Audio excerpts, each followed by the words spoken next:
கர்த்தருடைய வார்த்தைக்கு நேராக நாம் கடந்து செல்லலாம்.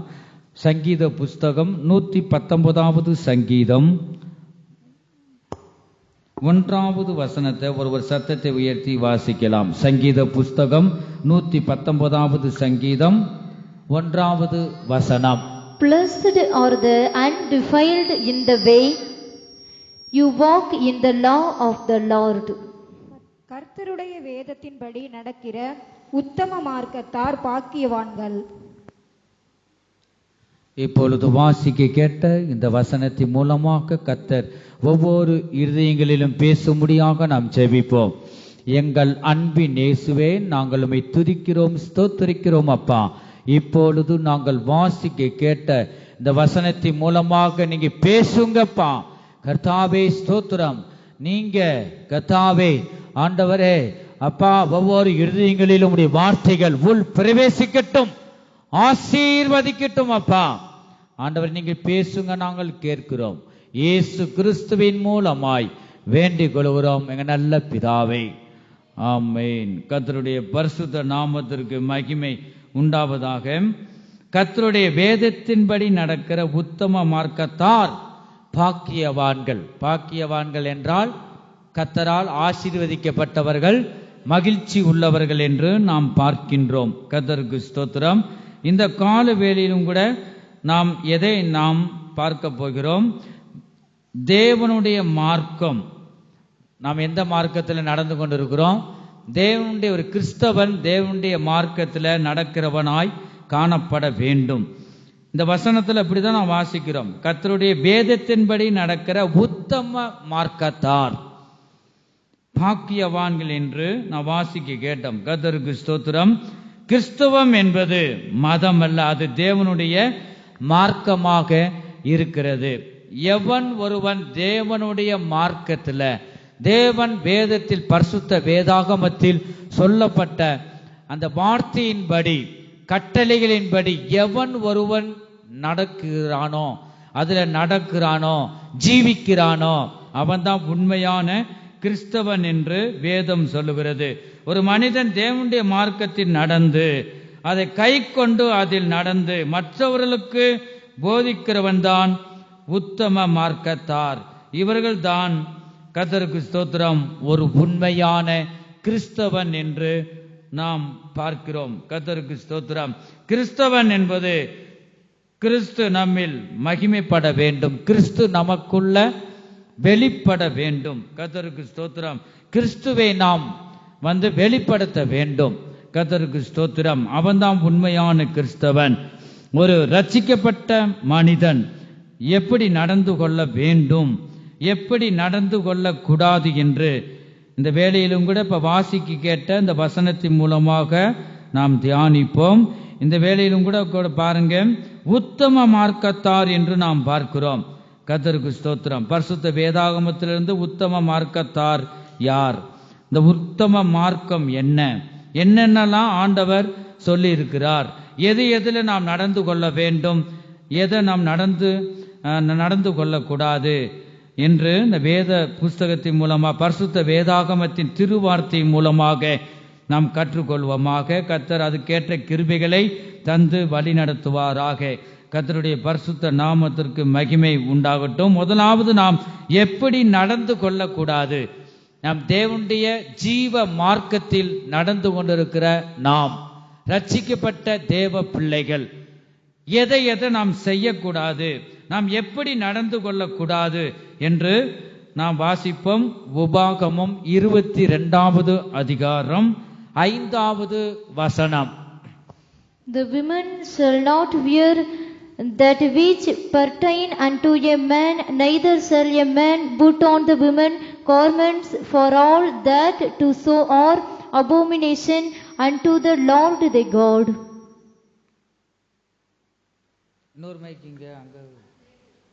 புருஷரின் உடைகளை ஸ்திரீகள் தரிக்கலாகாது, ஸ்திரீகளின் உடைகளை புருஷர் தரிக்கலாகாது.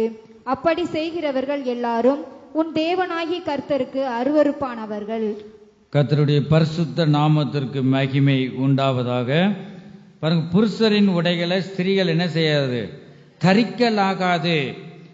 ஸ்திரீகளின் உடைகளை புருஷர் தரிக்கலாகாது. அப்படி செய்கிறவர்கள் எல்லாரும் உன் தேவனாகிய கர்த்தருக்கு அருவருப்பானவர்கள். பாருங்க, நம்ம பார்க்கிறோம் புருஷருடைய உடைகளை போடுறத நம்ம பார்த்துருக்கிறோம். ஒருபோதும் அப்படி இருக்கக்கூடாது. வாலிப பிள்ளைங்க அதுக்கு ஆண்டவர் தந்திருக்கிறார். பெண்களுக்குரிய உடைகளை தான் போடணும். புருஷரின் உடைகளை ஸ்திரீகள் தரிக்கலாகாது. தேவனுக்கு முன்பாக இதெல்லாம் அருவருப்பு. எந்த மார்க்கத்திலேயாவது சொல்லப்பட்டிருக்கா? எந்த மார்க்கத்திலையும் சொல்லப்படல. நம்முடைய தேவன் நம்மளை நேசிக்கிறவர், நம்மளை சிருஷ்டித்த தேவன் அதுதான். ஆணும் பெண்ணும் சிருஷ்டித்து பாருங்க, அந்த மனிதனுக்கு வேண்டியவைகளை இந்த பாதையில நீ நடக்க வேண்டும், இதை நீ செய்யக்கூடாது என்று சொல்லப்பட்ட மார்க்கம் தேவனுடைய மார்க்கம் ஒன்றே. வேற எந்த மார்க்கத்திலும் இப்படி சொல்லப்படல. புருஷரின் உடைகளை என்ன செய்யக்கூடாது? ஸ்திரீகள் தரிக்கலாகாது. ஸ்திரீகளின் உடைகளை புருஷர் தரிக்கலாமா? ஒரு கணவன் சேலையை கட்டி பாருங்க, அது எப்படி இருக்கும்? சுடிதார் போட்டா எப்படி இருக்கும்? அது அசிங்கம், தேவனுக்கு முன்பாக அருவருப்பு. அது புருஷரின் உடைகளையும் ஸ்திரீகள் தரித்தல் ஆகாது, அது அருவருப்பு தேவனுக்கு முன்பாக. இதை நம்ம செய்யக்கூடாது என்று இப்பொழுது நாம் வாசிக்க கேட்டோம். அது கர்த்தருக்கு அருவருப்பு என்று நாம் பார்க்கிறோம். கர்த்தருக்கு ஸ்தோத்திரம். இரண்டாவது நாம் பார்க்கிறோம், கொலுசு போடக்கூடாது. ரெண்டு நகை செயின் போடுறாங்க. வர்ற நாட்களில் தேவன் பேசும்போது, கர்த்தர் பேசும்போது அவங்களுக்கு வெறுப்பு உண்டாகும் போது அவங்க தானாவே எடுத்துருவாங்க. நிறைவானது வரும்போது குறைவானதெல்லாம் ஒளிந்து போகும். அதுல இந்த காலில் கொலுசு போடுறாங்க பாத்தீங்களா, அது வேசித்தனம் பண்றவங்க, விபச்சாரி. வேதத்துல இருக்கு விபச்சாரிகள். அவ கண்மை, வேதத்துல இருக்கு கண்மை போடக்கூடாது. விபச்சாரிகள் கண்மை போட்டு கொலுசு போட்டு சலங்க சத்தம், அது ஒரு அடையாளம். இத போடக்கூடாது. விபச்சாரிகள் போடுவாங்கன்னு வேதம் இருக்கு, வாசிங்க. அது நம்ம போடக்கூடாது. ஏசாயா தீர்க்கதரிசியின் புஸ்தகம் 3வது அதிகாரம் 16வது வசனம். இதெல்லாம் ஏன் சொல்லப்பட்டிருக்குன்னா, தேவனுடைய ஜீவ மார்க்கத்துல நாம் நடக்கிற நாம் பேர் கிறிஸ்தவங்க ஏதோ ஒரு சபைக்கு கடமைக்கு வருஷத்துக்கு ஒரு தரம் போயிட்டு வருவாங்க. அவங்களுக்கு இந்த கட்டுப்பாடு இல்லை, எப்படி வேணாலும் நடக்கலாம். நமக்கு அப்படி அல்ல. அசையாத ராஜ்யத்துக்கு போகிற லட்சியத்தோடு நாம் ஜீவிக்கிற ஜனங்கள். நமக்கு ஒரு கட்டுப்பாடு இருக்கு. இப்படி நீ வாழ்ந்தாதான் அங்க போக முடியும்.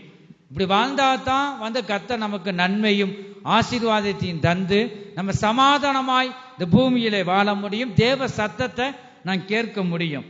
ஏசாயா தீர்க்கதரிசியின் புஸ்தகம் 3வது அதிகாரம் 16வது வசனத்துல பார்க்கிறோம், சலங்க இந்த கொலுசு போடக்கூடாதுன்றது இந்த வசனம் சொல்லுது.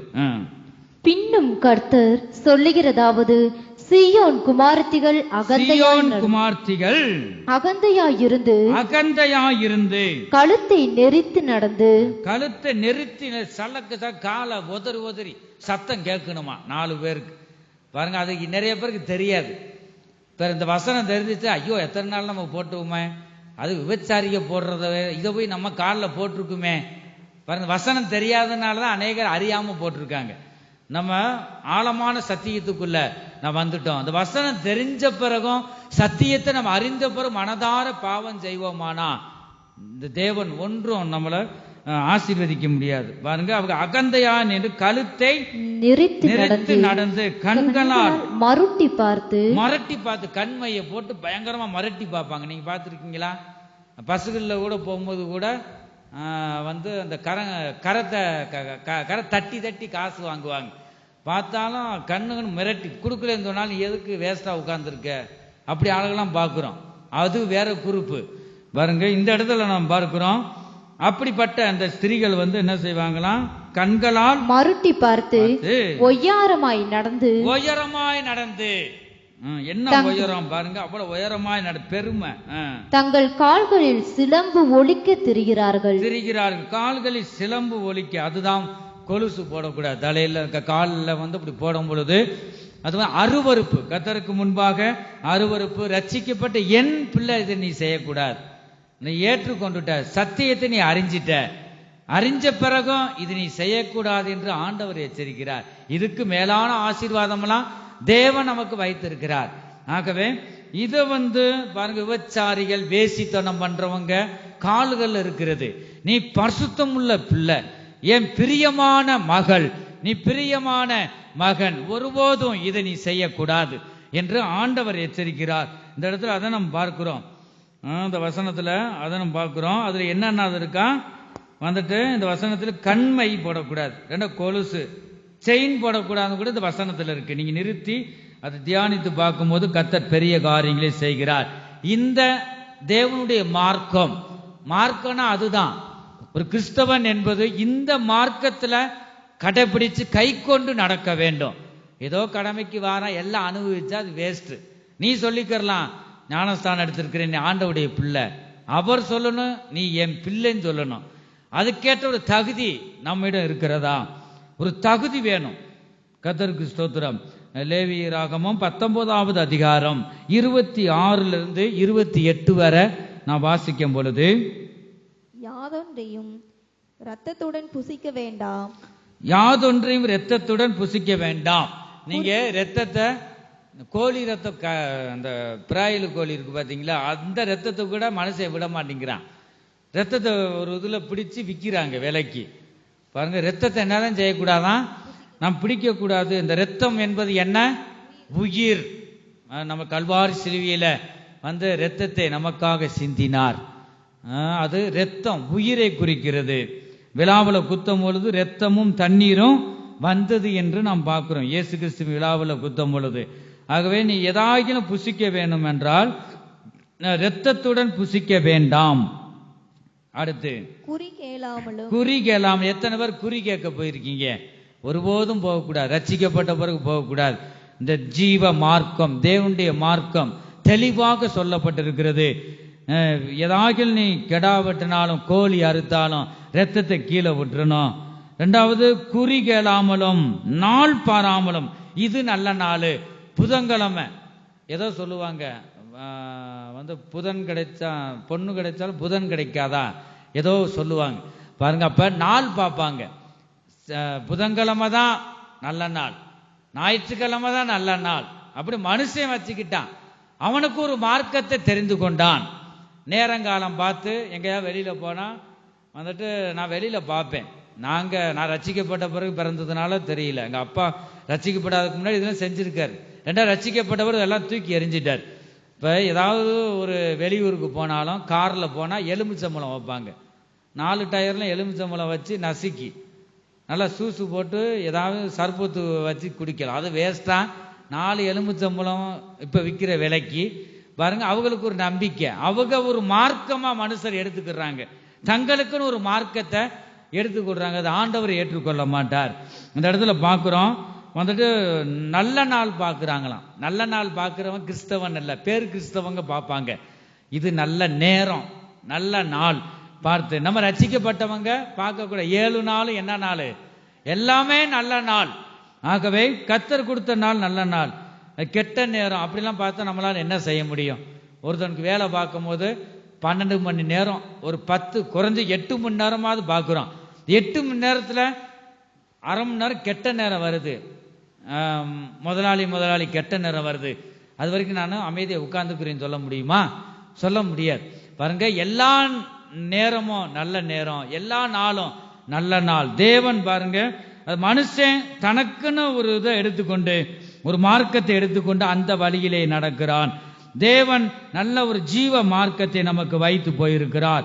நாள் பாராமல் இருப்பீர்களாக. 27வது வசனம், உங்கள் தலைமறை சுற்றிலும் ஒதுக்காமலும். பாருங்க, நாங்க காடுகளே வளர்ந்ததுனால தெரியல. அந்த நேரத்துல ஊருக்குள்ள வரும்போது நாங்க பார்ப்போம், வித்தியாசமா இருக்கும். இது இந்த தலைமுடி சுற்றிலும் ஒதுக்குற பொம்பளை பிள்ளைகளுக்கு கூட இப்படி வந்துருச்சு. ஒரு 5 வயசு 10 வயசு பிள்ளை இந்த பையங்க தான் இப்படி ஒதுக்குறாங்கன்னா, சுற்றிலும் ஏதோ எளிதே கரும்பிருச்சு போல சுற்றிலும் படுத்திருக்கும் போது பாருங்க, சுற்றிலும் இப்படி. அது ஒரு மாடலாம் பாருங்க. அது வசனம் என்ன இருக்கு? எப்ப? 6000 வருஷத்துக்கு முன்னாடியே இப்ப நடக்க போறது ஆண்டவர் காண்பித்தார். எந்த மார்க்கத்திலேயும் சொல்லப்பட்டிருக்கா பாருங்க. இப்ப நடக்குதா இல்லையா? உங்கள் தலை மயிரை சுற்றிலும் ஒதுக்காமலும். அடுத்து, தாடியின் ஓரங்களை கத்தரிக்காமலும். பாருங்க, தாடியின் ஓரம், அந்த உதட்டுக்கு கீழே என்ன செஞ்சிடறாங்க? கற்பாம்பூச்சி மாதிரி ஒதுக்கிடுறாங்க. யாரு? ஊழியக்காரனே. கீபோர்டு வாசிக்கிறான், பாடல் படிக்கிறான், எத்தனோ ஊழியக்காரன். அவன் சொல்லலாம் ஊழியக்காரன், ஆண்டவர் சொல்ல மாட்டார். நீ என் மகன் சொல்லுவாரா? ஒருபோதும் சொல்ல மாட்டார். நீ உதட்டுக்கு கீழே என்ன செய்யற? தாடியின் ஓரங்களை ஒதுக்குற. நீ அப்படியே விட்டுற வேண்டியதான, சுத்தமா கம்ப்ளீட்டா எடுக்கணும். அதுவும் இல்லாம அது ஒதுக்குறது, இது ஒரு தேவனுக்கு அருவருப்பு என்று தேவனுடைய மார்க்கம் இந்த வேளையில நமக்கு போதிக்கிறது. உன் தலையில் சுற்றியில் இருக்கிற முடியணி ஒதுக்காமலும் தாடியின் ஓரங்களை என்ன செய்யக்கூடாது, கத்தறியாமலும் இருக்கணுமா. அடுத்து செத்தவர்களுக்காக உங்கள் சரீரத்தை கீறி கொள்ளாமலும். கீறி கொள்ளாமலும். இந்த சரீரம் நம்முடையதா, நம்மளை செஞ்சு வச்ச எத்தனை நரம்பு உள்ள இருக்குன்னு நமக்கு தெரியுமா? வந்து பாருங்க, அவ்வளவு நம்ம எந்த மூலையில என்ன கோளாறு இருக்கு நமக்கே தெரியாது. ஏதோ ஒன்று செய்யும், ஏதோ முடியல, ஏதோ சரீரத்துக்குள்ள ஏதோ செய்யுதுன்னு தெரியுது. ஆனா இந்த சரீரத்தை சிருஷ்டித்த தேவன் அவர். ஆகவே யாராவது செத்து போயிட்ட சரீரத்தை நம்ம இஷ்டத்து கத்தியினால கிழிக்கிறது. ஏதாவது காதல் தோல்வி ஆயிருச்சுன்னா அப்படியே அந்த வேகத்தை காமிக்கிறது. பாருங்க, வந்து சரீரம் உன்னுடையது அல்ல. இயேசு கிறிஸ்து கல்வாரி சிலுவையிலே இரத்தத்தை சிந்தி நமக்கு கிரயத்திற்கு வாங்கி கொண்டார். இந்த சரீரம் கர்த்தருடையது. இந்த சரீரம் தேவனுடைய ஆலயம் என்று நாம் வாசிக்கிறோம். 1 கொரிந்தியர்ல நாம் வாசிக்கிறோம், இது தேவனுடைய ஆலயம். ஒருவன் தேவனுடைய ஆலயத்தை கெடுத்தால் அவனை தேவன் கெடுப்பார். ஆகவே இந்த சரீரத்தை பரிசுத்தமா வச்சுக்கிறணும். அது எத்தனை ஓட்டைகள் போட்டு வந்து பாருங்க, தொங்கட்டான் ஒண்ணுதான் போடல. காலங்கள் மாற மாற அதை விட சின்னதா ஆக்கிட்டாங்க, சிறுசா. இல்லைன்னா தொங்கட்டான் போட்டா காது வளர்ந்து தொங்கி போயிடும். பாருங்க, அப்படி காது வளர்த்த கிளவிகளாம் எங்க ஊர்ல நிறைய இருக்கிறாங்க. இப்ப பாக்குறோம் பாருங்க, மூக்குல காதுல எத்தனை ஓட்டை. நான் ஒரு சகோதரியை பார்த்தேன், ஆனா இந்த நாட்கள் இப்படி இருக்குமான்னு. ஒரு காதுல எப்படி 2-3 ஓட்டை போட்டிருக்கோம், அங்க ஒண்ணு இங்க ஒண்ணு இங்க ஒண்ணு. பாருங்க, ஆண்டோடைய வரிகை வந்தா இந்த பூமியில இருக்கிற வரைக்கும் தான் வரிகை வந்துட்டு அத்தனை கீழே விழுந்துரும். ஆகவே பாருங்க, ஆண்டவர் கொடுத்த சரீரத்தை அசுத்தப்படுத்தக்கூடாது. அதே பாருங்க, ஆவிக்குரிய சபைகளை நீங்க பார்த்தீங்கன்னா, நாங்கள் ரட்சிக்கப்பட்ட சபையெல்லாம் வசதி இல்லாமல கோடிக்கணக்கா இருக்கு. ஆனா இதெல்லாம் ஏன் செய்ய மாட்டாங்கன்னா, கர்த்தர் பேசிதான். இப்ப ஆண்டவர் உங்களுக்கு போதிக்கிறார், கர்த்தர் உங்க உள்ளத்துல பேசுவார். வந்து அவர் பேசும்போது அந்த சத்தியத்துக்கு இடம் கொடுத்து அது ஒப்பு கொடுக்கும் போது உங்களுக்கு ஆசீர்வாதம் உண்டாகும். இந்த வசனத்துல அதான் பார்க்கிறோம், கர்த்தருடைய வார்த்தை ஒரு மனிதனோடு பேசும். செத்தவர்களுக்காக உங்கள் சரீரத்தை கீறி கொள்றது. கீறிக்கொண்டு ரத்தம் வந்து ஆஸ்பத்திரிக்கு தூக்குடா, ரத்தம் பூரம் போயிருச்சுன்னா அது ஒரு செலவு. பாருங்க, ஒருபோதும் அவன் செத்து வயசாயிருச்சு செத்து போய் இருக்கிறான், கொஞ்சம் வயசுலயும் சாகுறாங்க. நீ சரீரத்தை கிழிச்சாப்புல உயிரை நீ கொடுத்துருவியா? செத்தது செத்ததுதான். அதுக்கு நீ ஜெபம் பண்ணாலும் மரித்தவன் எழுந்திருக்க வாய்ப்பு இருக்கு. அது உன் சரீரத்தை நீ கிழிக்கிறதுக்கு உனக்கு அதிகாரம் இல்லை. இது தேவனுடைய சரீரம், தேவனுடைய ஆலயம் என்று நாம் பார்க்கிறோம். நம்முடைய தேவனுடைய மார்க்கம் நமக்கு போதிக்கிறது என்ன? செத்தவர்களுக்காக உங்கள் சரீரத்தை கீறி கொள்ளாமலும். எங்க அப்பாங்க அம்மா இறக்கும் போது நான் ஒரு பொட்டு கண்ணீர் கூட வரல. ஆனா மறிச்சு 3வது நாள் 4வது நாள் நான் அழுதேன். எப்படி அழுதேன்னா, வந்து ஒவ்வொரு நிமிஷமும் வந்து சாப்பாடு வேணுமா, ஒரு நாளைக்கு 5-6 வாட்டி நான் சாப்பிடுவேன். பாருங்க, வந்துட்டு ஒரு 16-17 வயசு 18 வயசு வரைக்கும் அப்படிதான் இருந்தேன். பிறகுதான் வந்துட்டு ஒரு கட்டுப்பாடு கொண்டு வந்தேன். ஒரு நாளைக்கு 3 தரம் 2 வேளை அப்படிதான் வந்து 5-6 வாட்டி சாப்பிடுவேன். ஓயாம வச்சு கொடுக்கும். அந்த அன்பை வந்து நான் நினைச்சு பார்த்தேன்.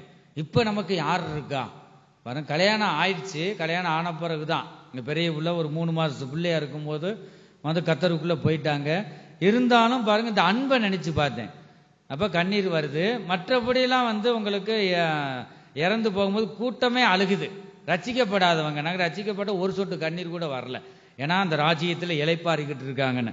அந்த இடத்துல பாக்குறோம், செத்தவர்களுக்காக சரீரத்தை கீறி கொள்ளுவாங்களாம்.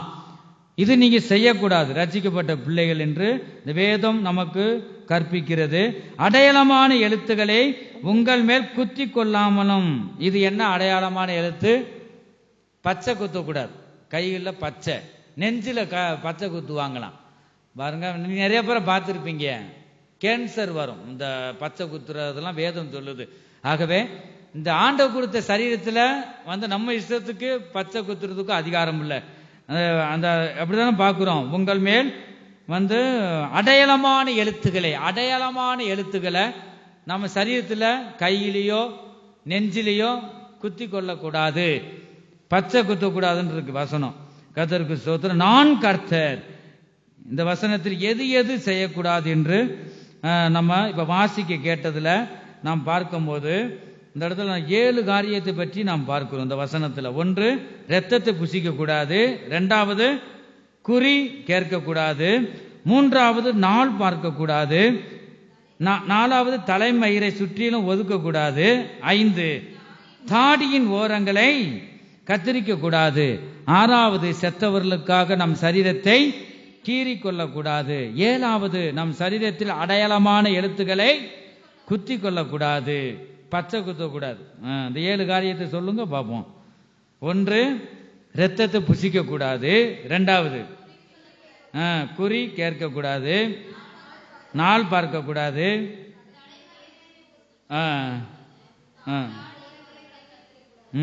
ஆறாவது, 7வது, நீங்க ரட்சிக்கப்படாததுக்கு முன்னாடி நீங்க நீங்க பச்சை குத்தி இருக்கலாம், அடையாளமான எழுத்து. ரட்சிக்கப்பட்ட பிறகு இது நீங்க செய்யக்கூடாது. அதான் ஜீவ மார்க்கத்துல நீங்க வந்த பிறகு, சத்தியத்தை அறிந்த பிறகு நீங்க செய்தா இது பாவமா இருக்கும். ரட்சிக்கப்படுறதுக்கு முன்பாக நீங்க குத்தி இருக்கலாம், இந்த அடையாளம் இன்னும் இருக்கும், அதை ஒன்றும் செய்ய முடியாது. அறியாத காலத்துல நீங்க அப்படி செஞ்சீங்க. சத்தியத்தை அறிஞ்ச பிறகு மனசார தெரிஞ்சே நம்ம செய்யக்கூடாது. கர்த்தருக்கு ஸ்தோத்திரம். லேவியராகமம் 18வது அதிகாரம் 18 20 வரை நான் வாசிக்கும் பொழுது, உன் மனைவி உயிரோடு இருக்கையில் அவளுக்கு உபத்திரவமாக அவள் சகோதரியையும் நிர்வாணமாக்கும் பொருட்டு அவளை விவாகம் பண்ணலாகாது. விவாகம் பண்ணலாகாது. ஹல்லேலூயா. தூங்குறவங்களாம் சொல்லுங்க ஹல்லேலூயா. ஏசா வந்துச்சு அப்படியே. அப்ப பாருங்களேன், உன் மனைவி உயிரோடு இருக்கையில் சொல்லுவாங்களே, நமக்கு துணைக்கு சக்காலாச்சி வந்துட்டா சொல்றது நீங்க கேள்விப்பட்டிருக்கீங்க. அப்ப 2வது மனைவி, இந்த இடத்துல பார்க்கிறோம், உன் மனைவி உயிரோடு இருக்கையில் அவளுக்கு உபத்திரவமாக அவள் சகோதரியிலும், கொலுந்தியான்னு சொல்லுவாங்க, எப்படி சொல்லுவாங்கன்னு தெரியல பாருங்க. மனைவி கூட பிறந்த தங்கச்சி கொலுந்தியான்னு சொல்லுவாங்க அந்த சைடு. அப்ப நீ நிர்வாணமாக்கலாகாது, நிர்வாணமாக்கும் பொருட்டு அவளை விவாகம் பண்ணலாகாது. அநேகர் அப்படி வச்சிருக்காங்க. அவனுக்கு வேலை செய்யவே சக்தி இருக்காது, அவனுக்கு 2 பொண்டாட்டி, நடக்கவே சக்தி இருக்கா, அவனுக்கு 2 பொண்டாட்டியோ 5 பொண்டாட்டி, அப்படிதான் உலகத்தில் நடந்துகிட்டு இருக்கு பாருங்க. ஒரு இடத்துல சபையை சொல்ல விரும்பல, அந்த இடத்துல பார்க்குறோம், அவர் 2 பொண்டாட்டி கட்டியிருக்காரு. மனைவி உயிரோடு இருக்கு. என்னதான் இருந்துட்டாலும் மனைவி தான் அங்கீகாரம் பெற்றது. 2வது மனைவி அவருக்கு என்ன ஆசையோ, ஊழியக்காரனா வேதம் சொல்லுது, கண்காணியானவன் ஒரே மனைவி உடையவனா இருக்கணும், ஒரே மனைவி தான் இருக்கணும், அவன் தான் அதுக்கு தகுதி. ஆனா ஊழியத்துக்கு வரும்போது ஒரு மனைவி தான் இருந்துச்சு. ஊழியத்துக்கு வந்த பிறகு இன்னொரு மனைவியை கொஞ்ச வயசு பிள்ளையை கட்டி பாருங்க, எவ்வளவு அருவருப்பான காரியம். இப்படின்னு இருக்காங்களா? அதை ஆண்டவர் ஏற்றுக்கொள்ள மாட்டார். என்னுடைய மகன் ஏற்றுக்கொள்ளவே மாட்டார், எந்த வருகைக்கே போக முடியாது பாருங்க. உபத்திரவமாக, இந்த மனைவிக்கு உபத்திரவமாக நீ அதை செய்யாதேன்னு சொல்றாரா இல்லையா? எந்த மார்க்கத்தில் நீ சொல்லப்பட்டிருக்கா? சொல்லப்படல.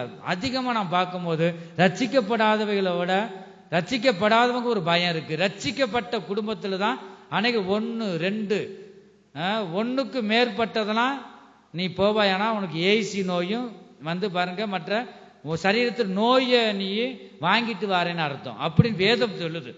அடுத்து அதை தான் வாசிக்க போறோம். ஆகவே உன் மனைவி உயிரோடு இருக்கையில் அவளுக்கு உபத்திரவமாக அவர் சகோதரி நிர்வாணமாக்க ஆக்கும்படி அவளை விவாகம் பண்ணலாகாது. ஒரே மனைவிதான். 19வது வசனம், ஸ்திரியானவள் சுதகத்தல் விலக்கி இருக்கையில் அவளை நிர்வாணமாக்க அவளோட சேராதே. பிறனுடைய மனைவியோட சேரும்படி சயனித்து அவளால் உன்னை தீட்டுப்படுத்தி கொள்ள வேண்டாம். தீட்டுப்படுத்தி கொள்ளாதே. ஒருத்திக்கு மேல போயிட்டாலுமே தீட்டுப்படுத்தி கொள்றாங்கன்னு அர்த்தம். ஆண்டு இந்த மார்க்கத்தில் யாருமே சொல்ல மாட்டாங்க பாருங்க. நம்ம இதெல்லாம் நம்ம பிள்ளைகளுக்கும் மற்றபடி இந்த காலத்தெல்லாம் ஒரு 10, 12 படிச்சாலுமே பாடங்கள்லே வந்துருது. இப்ப புஸ்தகத்துல வந்திருக்குதான் நான் கேள்விப்பட்டேன் பாருங்க. இதெல்லாம் ஏன்னா அந்த பிள்ளைய கெட்டு போயிடக்கூடாது, வழி விலகி போயிடக்கூடாது. இதெல்லாம் ஒரு 10ஆம் வகுப்பு 12ஆம் வகுப்புலயே பாட புஸ்தகத்திலே வந்துடுறது ஒரு சில காரியங்கள். ஆகவே தீட்டுப்படுத்தக்கூடாது, உன்னை தீட்டுப்படுத்தி நோய் உனக்குள்ள வந்துடக்கூடாதுன்னு சொல்லிட்டு தான் ஆண்டவர் எச்சரிக்கிறார். ஒரு ஸ்திரியானவள், அது தெளிவா வாசி 19வது வசனம். ஸ்திரீயானவள் சூதகத்தால் விளக்கத்தில் இருக்கையில் அவளை நிர்வாணமாக்க அவளோட சேராதே, பிறனுடைய மனைவியோட சேரும்படி. இது என்னன்னா மாதம் மாதம் வழிபாடு வரும் ஸ்திரீகளுக்கு. இந்த வழிபாடு வரும்போது அது நீ சேரக்கூடாது. இது எனக்கு அருவருப்பு. கர்த்தர் பார்த்துக்கிட்டு தான் இருப்பார். நம்ம நினைக்கிறோம் நீ அந்தரங்க வீட்டில் இருந்தாலும் நீ சேரும் போது கர்த்தர் பார்க்கிறாரா இல்லையா? அதனாலதான் ஆண்டவர் சொல்றாரு இது அருவருப்பு, இது நீ செய்யாத. 7 நாள் 3 நாள் 7 நாள் வரைக்கும் நீ விலகி இருக்கணும். வேதம் தெளிவா எந்த மார்க்கத்திலேயே அப்படி சொல்லியிருக்கா பாருங்க. ஆடு மாடு மாதிரி தான் மற்ற மார்க்கத்தில், ஆனா இந்த மார்க்கத்தில் தேவனுடைய மார்க்கம் தெளிவாக நமக்கு சொல்லுது. இது தேவனுக்கு முன்பாக அருவருப்பு. 2வது, பிறனுடைய மனைவியோட சேரும்படி சயனித்து அவளால் உன்னை தீட்டுப்படுத்தி கொள்ள வேண்டாம். நீ உன் சந்ததியில் யாரையாகிலும் மோளேகுக்கென்று தீக்கடக்கும்படி இடம் கொடாதே. உன் தேவனுடைய நாமத்தை போதும். இந்த லேவியராகமம் 18வது அதிகாரம் 22வது வசனம்.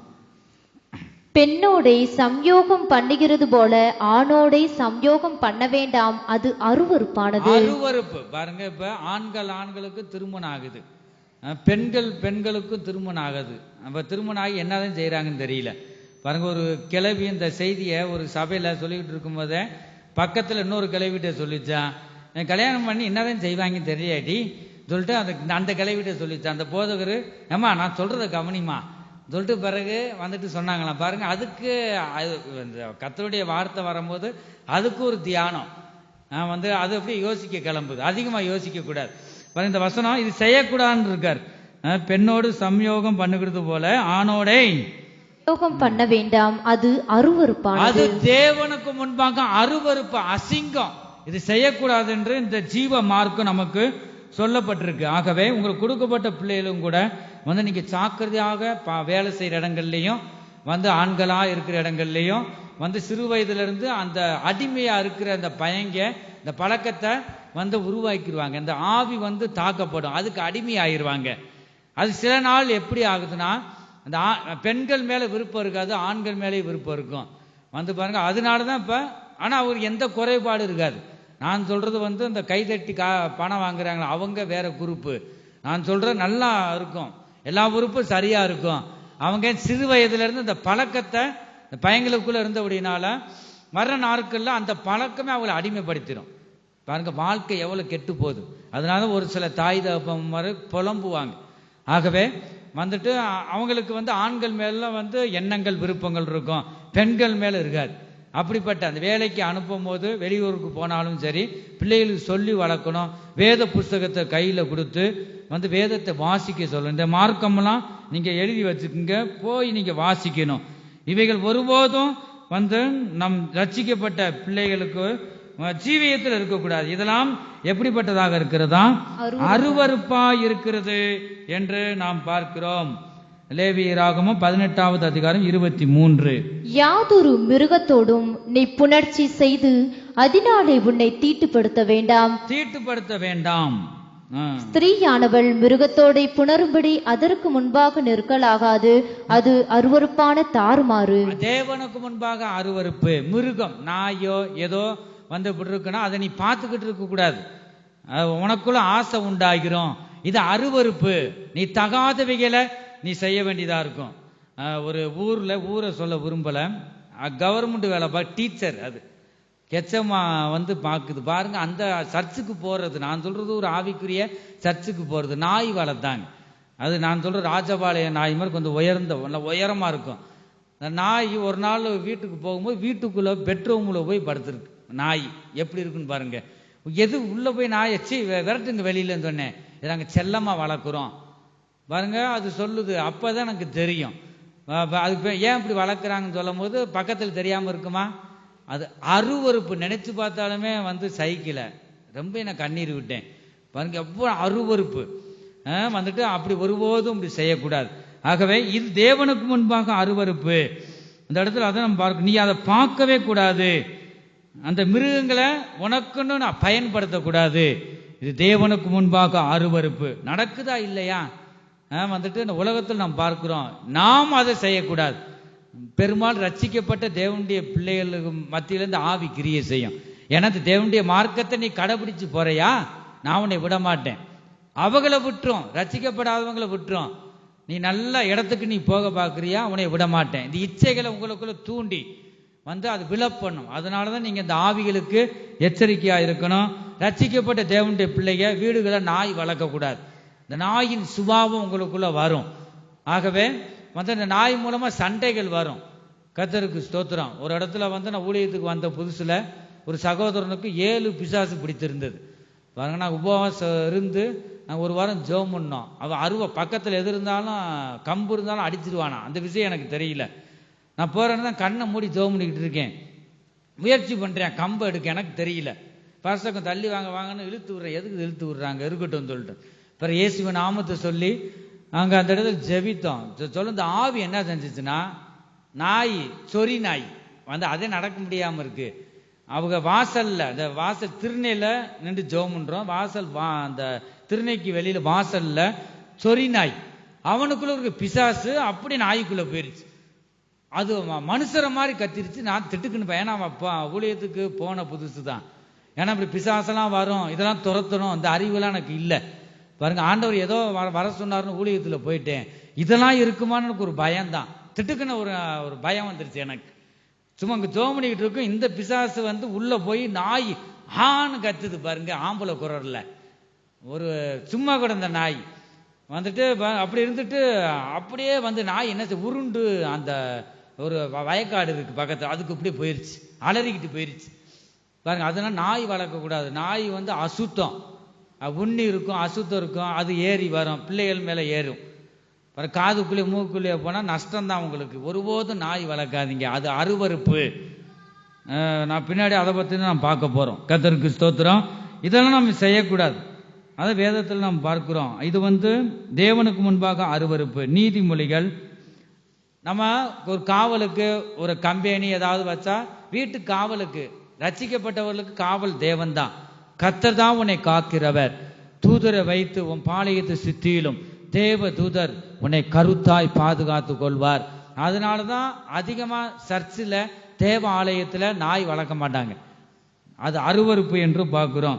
கர்த்தருக்கு ஸ்தோத்திரம். நீதிமொழிகள் 6வது அதிகாரம் 16 to 19 வரை நான் வாசிக்கும் பொழுது, 6 காரியங்களே கர்த்தர் வெறுக்கிறார், 7 அவருக்கு அருவருப்பானவைகள். அவை அவன மேட்டிமையான கண். மேட்டிமையான கண். ஒரு தடவை பார்த்த மேட்டிமையா பார்ப்பாங்க, கண்ணு பயங்கரமா போகும் பாருங்க. மேட்டிமையான கண்ணை ஆண்டவர் அருவருக்கிறார். பொய் நாவு. வாயில வரதெல்லாம் பொய் வண்டின்னு சொல்லுவாங்க. போட நீ ஒரு பொய் வண்டி, கேள்விப்பட்டீங்களோ? வாயில வரதெல்லாம் பொய் சொன்ன வாய்க்கு என்ன கிடைக்காதான்?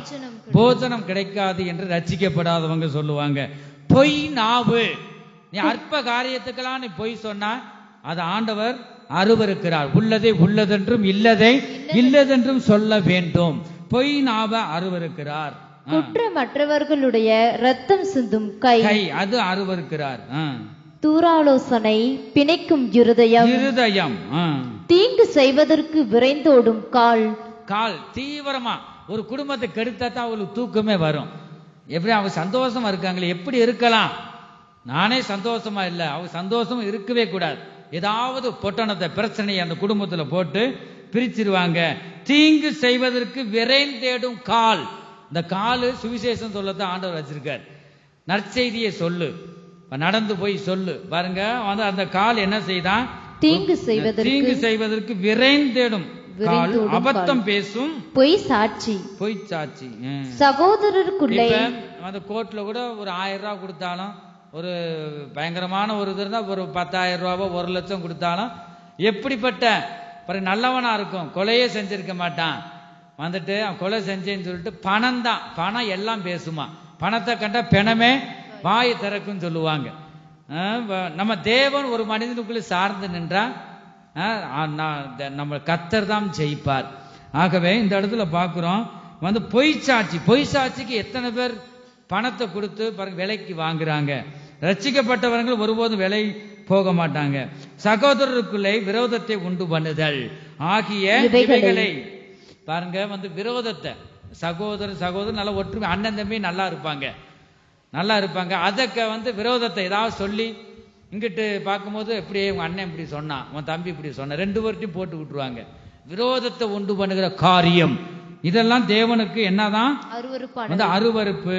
இந்த இடத்துல என்ன பார்க்கிறோம்? மேட்டிமையான கண், இரண்டாவது பொய் நாவு, மூன்றாவது குற்றமற்றவருடைய இரத்தம் சிந்தும் கை, துரு ஆலோசனை, பிணைக்கும் இருதயம், தீங்கு செய்வதற்கு விரைந்தோடும் கால், அபத்தம் பேசும் பொய் சாட்சி, சகோதரருக்குள் விரோதத்தை உண்டு பண்ணுதல் என்ற இதெல்லாம் நம்ம என்ன செய்யக்கூடாதான்? நம் தேவனுக்கு முன்பாக அருவருப்பு. இந்த ஜீவ மார்க்கத்தில் நடக்கிற நமக்குள்ள இது காணப்படக்கூடாது. நீதிமொழிகள் 11வது அதிகாரம் 20வது வசனத்துல பார்க்கிறோம்.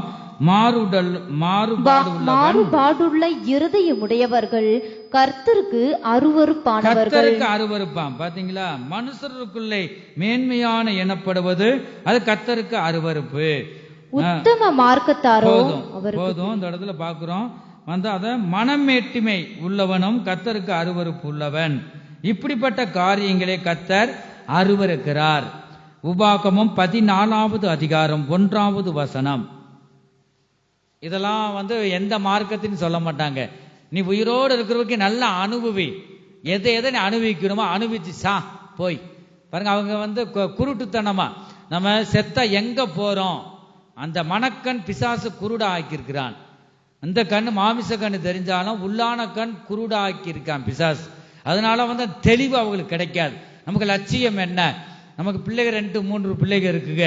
இதை நன்றாக வளர்த்து கொண்டு போகணும், சத்தியத்தை சொல்லணும், தேவனுடைய மார்க்கத்தை சொல்லி தரணும். அவங்களுக்கு எதிர்காலம் இருக்கு. நாம் அசையாத ராஜ்யத்துக்கு போகணும். என்னை ரட்சித்த தேவன் ஒருவர் இருக்கிறார், என்னை பாதுகாக்கும் தேவன் இருக்கிறார், நமக்கு நன்மை செய்யும் தேவன் இருக்கிறார். அந்த தெளிவு இல்லாதபடியினாலதான் பாருங்க அவங்க என்ன செய்யறாங்களாம்? அந்த வழி வேலைக்கு ஒரு லட்சியம் இல்லாதபடி ஏன தோணும் அவங்க போறாங்க. ஆனா தேவனுடைய மார்க்கத்துல நமக்கு பட்டியல் போட்டு கொடுத்திருக்கிறார். ஒரு மனிதன் இப்படிதான் ஜீவிக்க வேண்டும். அதே மாதிரி அக்கா மகளை நீங்க கட்டக்கூடாது. பெரும்பாலும் எங்க இதுல அக்கா மகள் வேண்டாம் வேண்டாம்னு சொல்லி கெட்டிதான் ஒரு 4 பிள்ளைய 5 பிள்ளைகள் கண்ணு கூச்ச பார்வை இருக்கும். அதே போல அந்த நாட்களே இப்படி இருந்திருக்கு. பரம்பரையா வேத வசனம் சொல்லுது அது ஒரு ரத்தம், ரத்தத்துக்குள்ள எடுத்த சாபம். வேத வசனத்தின்படி அது சாபம். அக்கா மகளை கெட்டுறது சாபம். ஆகவே தொடர்ந்து நம்ம இப்ப டாக்டர் கண்டுபிடிச்சிருக்காங்க. 6000 வருஷத்துக்கு முன்னாடியே சொன்னதை அந்த ஜீவ மார்க்கம் சொல்றத யாரும் கடைபிடிக்கல. இப்ப டாக்டர் சொல்லிதான் ஒருவர் சொந்த நெருக்கமான அக்கா மகளை கட்ட மாட்டாங்க. ஆண்டவர் அப்பயே சொன்னார். கர்த்தருக்கு ஸ்தோத்திரம். இந்த இடத்துல அதை நம்ம பார்க்கிறோம். உபாகமம் 14வது அதிகாரம் 1வது வசனம். நீங்கள் உங்கள் தேவனாகிய கர்த்தரின் பிள்ளைகள். நீங்க யாருடைய பிள்ளைகள்? நம்ம எவ்வளவு ஒரு பாக்கியவான்கள். நீங்கள் உங்கள் தேவனாகிய கர்த்தரின் பிள்ளைகள். எவ்வளவு பெருமையா அந்த வானத்தையும் இந்த பூமியும் சிருஷ்டித்த தேவன். நீ யாரு பிள்ளைப்பா? இந்த வானத்தையும் பூமியும் என்னை உண்டாக்குன எங்க அப்பா அவருடைய பிள்ளை. நான் சொல்லுவேன்னா அவங்க பார்ப்பாங்க, என்னடா கிறுக்கு எதுவும் பிடிச்சிருக்குமோ, அவனுக்கு கிறுக்கா இருக்கட்டும், உலகத்துக்கு நான் பைத்தியம்தான் வசனமே சொல்லுது. கர்த்தருக்கு ஸ்தோத்திரம். அப்ப நீங்க யாரு பிள்ளைன்னு சொன்னா நான் தேவனாகிய கர்த்தருடைய பிள்ளை. ஆண்டவர் சொல்றாரு பாத்தீங்களா, நீங்கள் உங்கள் தேவனாகிய கர்த்தரின் பிள்ளைகள், செத்தவனுக்காக கீறி கொள்ளாமலும். மறுபடியும் சொல்றாரு பாத்தீங்களா, செத்தவனுக்காக கீறி கொள்ளாமலும் உங்கள் கண்களுக்கு இடையிலே சவரன் பண்ணாமலும் இருப்பீர்களாக. இது என்ன சொல்லுங்க பாப்போம். இது எதை குறிக்குது? புருவம் இருக்கா இல்லையா உங்களுக்கு? இந்த புருவத்துக்கு கூட ஒதுக்க கூடாதுன்னு சொல்றாரு ஆண்டவர். இந்த வசனத்தை பட்டியல போட்டு இன்னும் அநேக காரியம் இருக்கு பாருங்க. இந்த இடத்துல அதையும் சொல்றாரு, செத்தவர்களுக்காக கீறி கொள்ளக்கூடாது. 2வது, உங்கள் கண்களுக்கு இடையிலே சவரம் பண்ணாமலும் இருப்பீர்களாக. புருவத்தை எடுக்கக்கூடாது. ஒரு அழகுக்காக என்ன செய்வாங்க, புருவம் ஒன்று சேர்ந்தா தாய் தகப்பன் செத்து போயிடுவாங்க. அப்படின்னு சொல்லுவாங்க. எனக்கு வந்து சிறு பிள்ளையிலேருந்து புருவம் நல்லா ஒன்று சேர்ந்துருச்சு, ஒன்றுமே இல்லை. எங்கள் பாப்பாவுக்கும் ஒன்று சேர்ந்துருக்கு, நான் ஜீவனோடு தானே இருக்கேன் பாருங்க. அதெல்லாம் வந்து சாத்திரம் வந்து இந்த உலகத்தார் வச்சிருக்கிற அந்த மார்க்கம். ஒருபோதும் நீங்கள் புருவம் ஒன்று சேர்ந்துச்சுன்னா அதுதான் தேவன் உனக்கு கொடுத்த அழகு பாருங்க. அது பயந்து யாரோ சொல்கிறாங்கன்னு சொல்லிட்டு அதை ஒதுக்குவாங்க. ஒரு சில அழகுக்காக வந்து அந்த புருவத்தை சவரம் பண்ணுவாங்க, ஒதுக்குவாங்க. இது நீ செய்யக்கூடாது, தேவனுக்கு முன்பாக இது அருவருப்பு என்று வேதம் சொல்லுகிறது. 1 கொரிந்தியர் 11வது அதிகாரம் 14வது வசனத்தை சீக்கிரம் எடுத்து வாசிப்போம். 1 கொரிந்தியர் 11வது அதிகாரம் 14. புருஷன் மயிரை நீளமாய் வளர்க்கிறது அவனுக்கு கனவீனமாய் இருக்கிறதென்றும், ஸ்திரீ தன் மயிரை நீளமாய் வளர்க்கிறது அவளுக்கு மகிமையாய் இருக்கிறதென்றும் ஸ்வாவமே உங்களுக்கு போதிக்கிறதில்லையா? புருஷன் என்ன செய்யக்கூடாதான்? மயிரை நீளமாய் வளர்க்க கூடாது. இந்த வேம்பாரில் ஒரு கடையில் அந்த மோட்டருக்கு வந்து ஒரு ஜாமான் அது வாங்க போனேன். அங்கே முடிய நேராக முஸ்லீமு மாதிரி இருப்பேன் அந்த பையன் பாருங்க. வந்துட்டு அந்த முடி வளர்த்து அது கேட்டேன், என்ன நல்லா தான் பாருக்கு, உனக்கு முடி நல்லா வளர்த்துருக்கியே. ரசிக்கப்படல அவங்க. இந்த இருந்தாலும் ஆண்டவர் நேசிக்கிறார். அவங்க அப்பா பார்த்தாரு, நான் சொல்லி பார்க்குறேன் கேட்க மாட்டேங்கிறார், கேட்க மாட்டேங்கிறானே என்ன செய்ய தெரியலையே பாருங்க. அவங்க அப்பாவுக்கும் பிடிக்கல அது, ஆனால் அவனுக்கு அழகு ஏதோ கேர் பண்ண மாதிரி குத்தி வச்சிருக்கான் பாருங்க. அப்படி ரெண்டாவது எடுத்துட்டான். எப்படி ஆண்டவர் ஜபத்தை கேட்டு அங்கே மனசுலேயே ஜெபம் பண்ணேன். அவனுடைய உரிமை வந்து, ஆனால் சத்தியம் தெரியல அவனுக்கு. நம்ம மனசுல ஜெபம் எடுத்துட்டான். ரெண்டாவது என்னன்னு தெரியல, ரெண்டாவது மறுபடியும் முடிய வச்சுட்டான் பாருங்க. அது அடிமைப்படுத்துகிறது. புருஷன் மயிரை நீளமாய் வளர்க்கிறது அவனுக்கு கனவீனமாய் இருக்கும் என்று நாம் பார்க்கிறோம். 1 கொரிந்தியர் 11வது அதிகாரம் 6வது வசனத்துல, ஸ்திரியானவள் முக்காடிட்டு கொள்ளாவிட்டால் தலைமயிரையும் கத்தரித்து போட கடவள். தலைமயிர் கத்தரிக்கப்படுகிறதும் சிரைக்கப்படுகிறதும் ஸ்திரீக்கு வெட்கமானால் முக்காடிட்டு கொண்டிருக்க கடவள். நீங்க முக்காடு போடலன்னா உங்க தலைமுடிய என்ன செஞ்சிடணுமா? தலைய மொட்டை அவ்வளவுதான் வந்து அதை கத்தரிச்சு போடணும் இருக்கு, அப்படிதானே இருக்கு. கத்தரித்து போட கடவள். சிரைக்கப்படுகிறதும் தலையை மொட்டை அடிச்சிருன்னு சொல்றாரு. தலையில முக்காடுன்னு சொல்றது இது மகிமை. அநேகர் வந்து முக்காடு எதுக்கு போடுவாங்க? யாராவது செத்து போயிட்டா முக்காடு போட்டுருவாங்க. ஏதாவது தோல்வி கடன் வந்துருச்சுன்னா நடு வீட்டில் முக்காடை போட்டு சோர்வா இருப்பாங்க. இந்த தேவனுடைய பிள்ளைகளுக்கு இது எதுதான்? அது மகிமை. உங்க முகங்களை புருஷன் ஒருவர் தான் பார்க்கணும். யார் பார்க்கணும்? நீங்க கெட்டின கணவன் மட்டும்தான் உங்க முகத்தை பார்க்கணும். அதனாலதான் முஸ்லீமு கூட இந்நாள் வரைக்கும் பார்த்தா அந்த 2 கண்ணு மட்டும் தான் தெரியும். இதெல்லாம் வேதத்தில் உள்ளதை அவன் கடைபிடிக்கிறாங்க. கர்த்தருக்கு ஸ்தோத்திரம். தேவ சமூகத்தை நம்ம அப்படி இல்லாட்டியும் தேவ சமூகத்துல நான் வந்துட்டான், தேவ தூதர்கள் நம்ம முகத்தை பார்க்கக்கூடாது. ஏன்னா வந்துட்டு நம்ம முக்காடிட்டு கொள்ள வேண்டும். ஒரு இடத்துல வசனத்தை அப்படிதான் நாம் பார்க்கிறோம். அது மகிமை. ஸ்திரியானவளுக்கு அது மகிமையாய் இருக்கிறது. கர்த்தருக்கு ஸ்தோத்திரம். ஆகவே இந்த வசனத்துல பாருங்க, நம்ம ஏற்றுக்கொள்ளணும். வீட்டம்மா கூட பாருங்க வந்து எங்க போனாலும் கொண்டையை போட்டுக்கோ, எனக்கு அசிங்கமா இருக்கு. விசுவாசியா இருக்கும்போது நான் சொல்லுவேன், ஆனா கொண்டை தான் போடணும், அதான் மகிமை. வேதத்தின்படி வந்துட்டு அதுதான். நம்ம முக்காடு போடுறதுக்கு முன்னாடி கொண்டை போட்டு முக்காடு போடணும், அது மகிமை. எப்படி எனக்கு தெரியாம ஊழியத்துக்கு வந்த பிறகு இந்த வசனத்தை சொல்லிட்டேன். மனைவி என்ன செஞ்சு மனம் திரும்பி கொண்டையை போட கிளம்பிருச்சு. முடி மொழிக்கு கீழே கிடக்கும், நீளமா இருக்கும் முடி பாருங்க. அப்படி அது ஆண்ட இந்த வசனம் உணர்த்தப்பட்டு கொண்டையை போட்டுருச்சு. என்ன கிளவியா சொல்லிட்டு இப்பயும் போனாலும் வந்துட்டு என்ன தாய் மகன் என்ன சொல்றீங்க, என்ன மகன் சொல்லுவாங்க, அது அம்மான்னு சொல்லுவாங்க பாருங்க. 2-3 இடத்துல இப்படி சொன்னாங்க. அப்படி பார்க்குறோம். கொண்டையை போட்டு இப்படி வெக்கப்படலை. எத்தனைக்கும் பூசாரி வீட்டு மக தான் பாருங்க, ரட்சிக்கப்பட்டு ஆண்டவருக்குள்ள வந்து அவ்வளவு வைராக்கியம். ஆகவே வந்துட்டு அப்படி நாம் பார்க்கிறோம். அது மகிமை. ஸ்திரியானவளுக்கு மகிமையாக கொடுக்கப்பட்டிருக்கு. நீங்க வெக்கப்படக்கூடாது. கர்த்தருக்கு ஸ்தோத்திரம். அதை ஏற்றுக்கொள்ள என்னாலே ஏற்றுக்கொள்ள முடியல, நான் அதட்டுவேன் வந்துட்டு. ஆனா ஊழியத்துக்கு வந்து அதட்ட முடியுமா? வந்துட்டு அதனால சத்தியத்துக்கு கீழ்ப்படிஞ்சே ஆகணும், வேற வழி இல்லை. கர்த்தருக்கு ஸ்தோத்திரம். இந்த இடத்துல அதான் தொடர்ந்து வாசிங்க அந்த வசனங்களை. ஸ்திரீ தன் மயிரை நீளமாய் வளர்க்கிறது அவளுக்கு மகிமையாய் இருக்கிறதென்றும் சுவாவமே உங்களுக்கு போதிக்கிறது இல்லையா? பாருங்க, போதிக்குது. தேவனுடைய மார்க்கம் நமக்கு போதிக்கப்பட்டிருக்கிறது. 1 கொரிந்தியர் 10வது அதிகாரம் 20 23 வரை நாம் வாசிக்கலாம். அஞ்ஞானிகள் வாசிங்க. 1 கொரிந்தியர் 10வது அதிகாரம் 20 23 வரை. அஞ்ஞானிகள் பலியிடுகிறவைகளை தேவனுக்கு அல்ல பேய்களுக்கே பலியிடுகிறீர்கள் என்று சொல்லுகிறேன். இப்ப கூட பாருங்க, சிலை வழிபாடு அது இயேசு சிலையா இருக்கட்டும், மாதா சிலையா இருக்கட்டும், இது என்னதுதான்? இது விக்கிரவ வழிபாடு என்று வேதம் சொல்லுது. நம்முடைய இயேசு எவ்வளவு ரூபம் உள்ளவராய், ஜெகஜோதியாய், பாருங்க, வெள்ளை குதிரையில் அவரு பட்டயத்தை பிடித்தவராய், எவ்வளவு உயர்ந்த தேவன். அவர் ரூபமே அழகு. நம்முடைய தேவன் அழகு உள்ளவர். அப்படிப்பட்ட தேவனை போயிட்டு ஒரு மனுஷன் செய்யப்பட்டதை நீ வணங்குவாயானா அது விக்கிரக வழிபாடு. இது ஆண்டவர் அருவருக்கிறார். அஞ்ஞானிகள் பலியிடுகிறவர்களை தேவனுக்கு அல்ல பேய்களுக்கே பலியிடுகிறார் என்று சொல்லுகிறேன். அப்ப நீ வேளாங்கண்ணிக்கு போனாலும் நீ பலியிட்டாலும் அவங்களுக்கு உனக்கு வித்தியாசமே இல்லை. பாருங்க, அது அந்த இடத்துல பேய் பிசாசு தான் இருந்து செயல்படும் என்று வேதம் சொல்லுது. ஆகவே சில வழிபாடு இருக்கக்கூடாது சொல்லிட்டு பழைய ஏற்பாடுல இந்த 10 கற்பனைகளை கூட நாம் வாசிக்கிறோம். கர்த்தருக்கு ஸ்தோத்திரம். இந்த பவுல் சொல்றாரு இந்த இடத்துல பேய்களுக்கு பலியிட்டதுல அது ஒருபோதும் நீ கலந்து கொள்ளக்கூடாது. அதுல எதையும் கொடுத்தாலும் நீங்க புசிக்க கூடாது. நீங்கள் பேய்களோட ஐக்கியமா இருக்க எனக்கு மனதில்லை. பேய்களோட இருந்து அந்த பேய்கள் உங்களை அலக்கழிச்சிரு, ஒரு பாடுபடுத்திடும் உங்களை.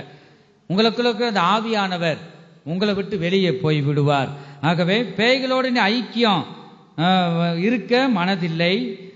நீங்கள் கர்த்தருடைய பாத்திரத்திலும், கர்த்தருடைய பாத்திரம் மாதம் 1வது வாரம் அவருடைய மாமிசத்தையும் இரத்தத்தையும் நாம் நமக்குள்ள போகுது, நினைவு கூறுகிறோம். இந்த பரிசுத்த பந்தியிலும் நீ கலந்து கொள்ளுகிறாய். 2வது பேய்களுடைய பாத்திரத்திலும் பானம் பண்ணக்கூடாதே. 2 நீ பானம் பண்ணக்கூடாதே. நீங்கள் கர்த்தருடைய போஜன பந்திக்கும் பேய்களுடைய போஜன பந்திக்கும் பங்குள்ளவர்களா இருக்க கூடாதே. பாத்தீங்களா எவ்வளவு இந்த தெளிவாக ஆண்டவர் சொல்லி இருக்கிறார். நாம் கர்த்தருக்கு எரிச்சல் மூட்டலாமா? அவரிலும் நாம் பலவான்களா? எல்லாவற்றையும் அனுபவிக்க எனக்கு அதிகாரம் உண்டு, ஆகிலும் எல்லாம் தகுதியாயிராது. எல்லாவற்றையும் அனுபவிக்க எனக்கு அதிகாரம் உண்டு, ஆகிலும் எல்லாம் பக்தி விருத்தியை உண்டாக்காது. பாத்தீங்களா, அதுதான் ஒரு சிலர் அந்த ஆராதனை பகுதிகளோட பார்த்தோம். ஒரு சிலர் முகமே வரும், நான் தெரியாம நான் பார்த்து சொல்லிடுவேன். மற்ற நேரம் ஒரு சிலர் பேசவே கொஞ்சம் பயப்படுவாங்க. ஏன்னா உள்ளதை சொல்லிடுறாரோனுமோ, என்னை கண்டது விலை ஓடிடுவேன். நான் ரொம்ப நாள் எனக்கு புரியல, எதுக்கு நம்மளை பார்த்தா பயந்துட்டு ஓடுறாங்க. ஆனா அவனுக்குள்ள ஏதோ ஒரு கிரியை இருக்கு, அதை நான் சொல்லிடுவேன் நினைச்சு, கண்டுபிடிச்சிருவேன் நினைச்சு அது அப்படியே பார்த்து ஓடி இருக்காங்க. பிறகுதான் ஆண்டவர் உணர்த்தினார். ஆகவே யாரோ ஒருவர் இந்த பெருமையினால வந்திருக்கிறது ஆண்டவர் தீர்க்க தரிசன வார்த்தை மூலமாய் உணர்த்தினார். ஆகவே இந்த அவர் பேசும்போது உடனே நாம் என்ன செஞ்சிடணும்? ஒப்பு கொடுத்துடணும். பெருமையிலோருக்கு தேவன் எதிர்த்து நிற்கிறார், தாழ்மையிலோருக்கு தேவன் கிருபை அளிக்கிறார். ஆகவே நாம் எந்த அளவுக்கு நாம் தாழ்மையாக போறோமோ அந்த அளவுக்கு கர்த்தர் நம்மளை உயர்த்துவார். இந்த இடத்துல நாம் பார்க்கிறோம், பவுல் தான் சொல்றார், எல்லாவற்றையும் அனுபவிக்க எனக்கு அதிகாரம் உண்டு. எல்லாவற்றையும் நான் சம்பாதிக்கிறேன், என் காசு எல்லாம் செய்ய அதிகாரம் இருக்கு, செய்யலாம். 2வது என்ன சொல்ற? ஆகிலும் எல்லாம் தகுதியாயிராது. எல்லாம் தகுதியாயிராது. நமக்கு ஒரு கட்டுப்பாடை தந்திருக்கிறார். இந்த தேவனுடைய மார்க்கத்துல இதை செய்ய இது செய்யாது என்று தெளிவாக தேவன் நமக்கு போதிக்கிறார். இந்த பவுல் சொல்றாரு, ஆகிலும் எல்லாம் தகுதியாயிராது, எல்லாவற்றையும் அனுபவிக்க எனக்கு அதிகாரம் உண்டு, ஆகிலும் எல்லாம் பக்தி விருத்தி உண்டாக்காது என்று வாசிக்கிறோம். கர்த்தருக்கு ஸ்தோத்திரம். இந்த ஜீவ தேவனுடைய மார்க்கம் நமக்கு போதிக்கிறது என்ன? நாம் யாவரோடும் சமாதானமாய் இருக்க வேண்டும், அன்பாய் பேச வேண்டும், இரக்கமுள்ளவர்களாய் நாம் காணப்பட வேண்டும், யாவரோடும் சமாதானமாய் காணப்பட வேண்டும், நல்ல வார்த்தைகளை பேச வேண்டும், தேவனுடைய நீதியிலே நாம் நடக்க வேண்டும், இச்சை அடக்கமாய் நாம் வாழ வேண்டும், நாம் பரிசுத்தமாய் ஜீவிக்க வேண்டும். இதுதான் கிறிஸ்தவ மார்க்கம் நமக்கு சொல்லி தருகிற நல்ல காரியமாய் இருக்கிறது. என் ஜனமே, இதுபோல எந்த மார்க்கத்திலையும் சொல்லப்படவில்லை. நாம் இந்த சத்தியத்தை அறிந்தோம், நாம் தெரியாம செஞ்சிட்டா பரவாயில்ல, இந்த வார்த்தை நீ இப்படி செய்ய போகும்போது இந்த வார்த்தை உனக்கு முன்பாக வரும், உன்னை எச்சரிக்கும். ஆகவே அந்த தேவனுடைய மார்க்கத்தை நாம் கடைபிடித்து இப்படிப்பட்ட நல்ல மார்க்கத்திலே நாம் செல்ல வேண்டும். நம்முடைய தேவன் நமக்கு அடிச்சுவடை வைத்து போனார். இந்த தேவனுடைய வழியில் நாம் செல்ல வேண்டும் என் ஜனமே. 1 பேதுரு 2வது அதிகாரம் 21வது வசனத்துல நாம் பார்க்கிறோம். 1 பேதுரு 2வது அதிகாரம் 21வது வசனம். இதற்காக நீங்கள் அழைக்கப்பட்டும் இருக்கிறீர்கள். ஏனெனில் கிறிஸ்துவும் உங்களுக்காக பாடுபட்டு நீங்கள் தம்முடைய அடிச்சுவடுகளை தொடர்ந்து வரும்படி உங்களுக்கு மாதிரியை பின்வைத்து போனார். ஹல்லேலூயா. நீங்க தேவனுடைய மார்க்கத்தை தொடர்ந்து பின்பற்றி வர வேண்டும், இந்த நல்ல வழியிலே நீங்க வர வேண்டும் என்று அவர் நமக்கு மாதிரியை வைத்து போனார். சொல்லிட்டு போல ஒவ்வொன்றும் அவர் நமக்கு செய்து காண்பித்தார். கர்த்தருக்கு ஸ்தோத்திரம். எசேக்கியேல் தீர்க்க தரிசன புஸ்தகம் 44வது அதிகாரம் 20வது வசனத்துல நாம் பார்க்கிறோம். எசேக்கியேல் 44வது அதிகாரம் 20வது வசனம். அவர்கள் தங்கள் தலைகளை சிரையாமலும் தங்கள் மயிரை நீளமாய் வளர்க்காமலும். அநேகர் மொட்டை போடுவாங்க. இப்ப அநேகர் நீங்க பார்த்திருப்பீங்க. அதுல ஊழியக்காரர் கூட ஆண்டவர் இந்த பிசாசு சும்மா விடல. அநேகர் மொட்டை பாஸ்டர்கள் நீங்க பார்த்திருப்பீங்க. அது வழுக்கிய சிரைச்சிரும், முடி நல்லா வளரும், சுத்தமா மொட்டை எடுத்துருவாங்க, மீசை இந்த தாடி எல்லாமே இருக்கும். அப்படி நம்ம பார்க்கிறோம். அது தேவனுக்கு முன்பாக அருவருப்பு. அவர்கள் தங்கள் தலைகளை சிரையாமலும், நீ மொட்டை போடக்கூடாது, தங்கள் மயிரை நீளமாய் வளர்க்காமலும். பாருங்க, பழைய ஏற்பாட்டிலையும் சொல்லப்பட்டிருக்கு, புதிய ஏற்பாட்டிலையும் சொல்லப்பட்டிருக்கு. அநேக இடங்கள்ல நம்ம பார்க்கிறோம். தங்கள் தலைமயிரை கத்திரிக்க கடவர். என்னதான் செய்யணுமா? சகோதரர்கள் கத்திரிக்கணும். நல்லா ஒண்ணு போல வெட்டி பாருங்க, எந்த ஸ்டைலும் இல்லாம நல்லா தலையை கத்திரிக்கணும். தலைமுடிய கத்தரிக்க வேண்டும், முடி வெட்ட வேணும் நல்லா. அதை இந்த இடத்துல பார்க்க ஒவ்வொரு ஸ்கூல்ல நல்லா நல்ல ஓரளவுக்கு இருக்கிற மாதிரி வெட்ட சொல்லிடுவாங்க. வேதம் அதான் சொல்லுது, தலைமயிரை கத்திரிக்க கடவர்கள் என்று அந்த இடத்துல வாசிக்கிறோம். கர்த்தருக்கு ஸ்தோத்திரம். மொட்டை போடக்கூடாது. அநேகர் வேளாங்கண்ணிக்கு நான் நேர்ந்திருக்கேன் மொட்டை போட. உன் தலைமுடி அசுத்தமான படு நாத்தம் பாருங்க, பேண்டு வச்சு முடி பக்கத்திலே நாத்தமான நாத்தம். அந்த முடியவ ஆண்டவர் திங்க போறாரு. நான் கர்த்தருக்காக நேர்ந்திருக்கேன். நான் வேளாங்கண்ணிக்கு ஒவ்வொன்றும் பார்க்குறேன். ஒவ்வொரு குல தெய்வத்துக்காக நான் நேர்ந்திருக்கேன்.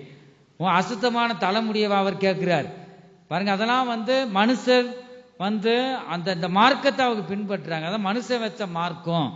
தேவன் அதை விரும்ப மாட்டார். கர்த்தருக்கு ஸ்தோத்திரம். நாம் இந்த கடைசி காலத்தில் வந்திருக்கிறோம். தேவன் நமக்கு வைத்திருக்கிற இந்த மார்க்கத்திலே நாம் நடக்க வேண்டும். இந்த வசனம் பாருங்க எவ்வளவு தெளிவாக சொல்லப்பட்டிருக்கிறதை நாம் பார்க்கிறோம். முக்கிய ஆசாரியன், இந்த வசனம் ஆசாரியன் எப்படி நடந்து கொள்ள வேண்டும். ஒரு ஆசாரியன் தலை மொட்டை போடக்கூடாது, ஒட்டை வெட்டணும் முடிய, அப்படிதான் சொல்லப்பட்டிருக்கு. கர்த்தருக்கு ஸ்தோத்திரம். நாம் தொடர்ந்து நாம் வாசிக்கும் போது எசேக்கியேல் 44வது அதிகாரம் 31வது வசனம். இதோட நாம் முடிக்கலாம். சீக்கிரம் எடுத்து வாசிங்க. மிருகங்களிலும் தானாய் செத்ததும் பீருண்டதுமான ஒன்றையும் ஆசாரியர்கள் புசிக்கல் ஆகாது. ஆசாரியர்கள்னா யாரு சொல்லுங்க பாப்போம். ஆசாரியர்கள்னா யாரு? யாரு சொன்னது? வீலாக்கா சொல்லித்தா. ஆசாரியர்னா ஊழியக்காரன். கிளீட்டா சொன்னாங்களோ? ஆசாரியர்னா ஊழியக்காரன். பாருங்க எத்தனை தடவை சொல்லியிருக்கோம். அதெல்லாம் நீங்க எழுதி வச்சுக்கிறணும் இருதயமாக இந்த பலகையில. இத தானா செத்து போயிருக்கோம், இல்ல இப்பதான் செத்து இருக்கு சொல்லிட்டு ஆசாரியனுக்கும் ஊழியக்காரனுக்கும் தரக்கூடாது. ஆகவே உயிரோடு இருக்கிறத நம்ம அதை அறுத்து ரத்தத்தை கீழே விட்டு தான் புசிக்கணும். ஆண்டவர் அப்பயே சொல்லியிருக்காரு பார்த்தீங்களா? அது ஊழியர்களும் சரி விசுவாசிகளும் சரி தானா பீருண்டதை எது அது ஒரு பாம்பு கூட அது கொத்தி செத்து இருக்கலாம், மிருகம் ஏதோ அதை நீங்க என்ன செய்யக்கூடாதான்? புசிக்க கூடாது. தேவனுக்கு முன்பாக அது அருவருப்பு.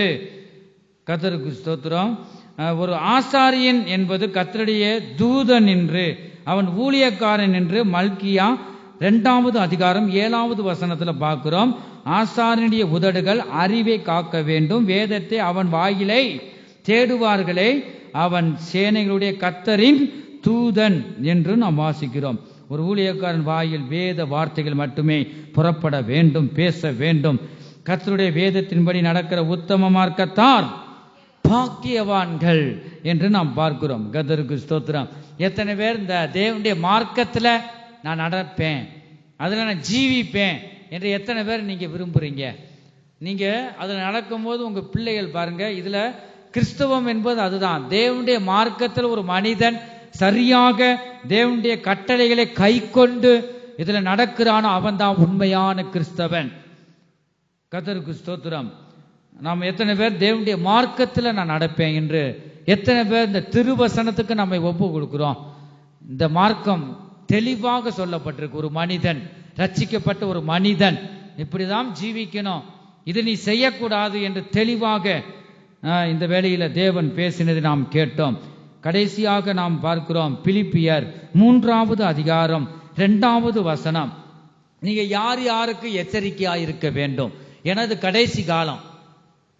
எவன் நல்ல ஊழியக்காரன், பொல்லாத ஊழியக்காரன், எது நல்ல விசுவாசி, அவன் நல்ல மனுஷனா கெட்ட மனுஷனா, இந்த நாட்கள்ல அறிய முடியல.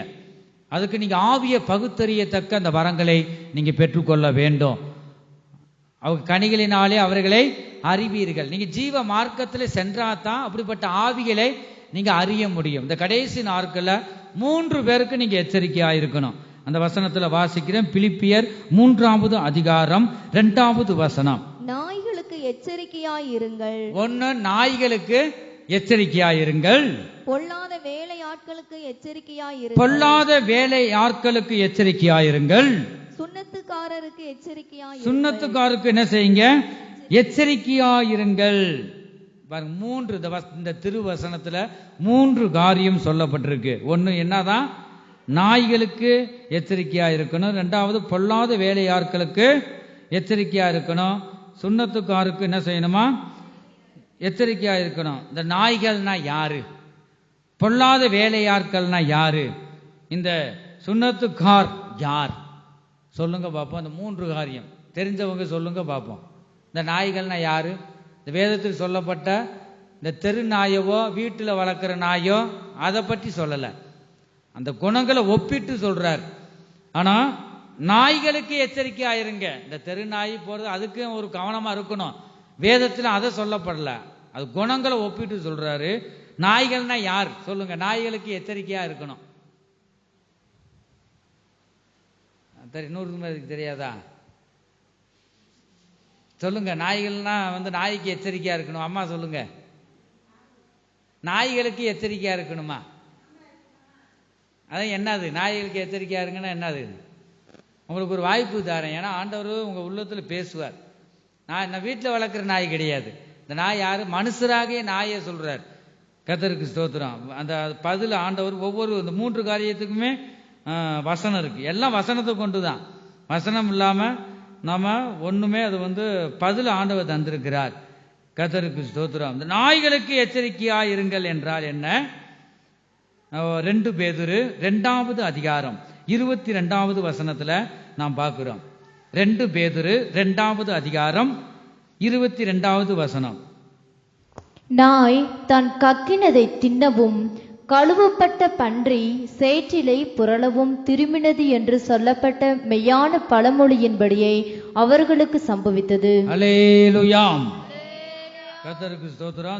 இந்த நாய்கள் எதனா சுருக்கமா சொல்ல போன பின்மாற்றத்தில் இருக்கிறவங்க.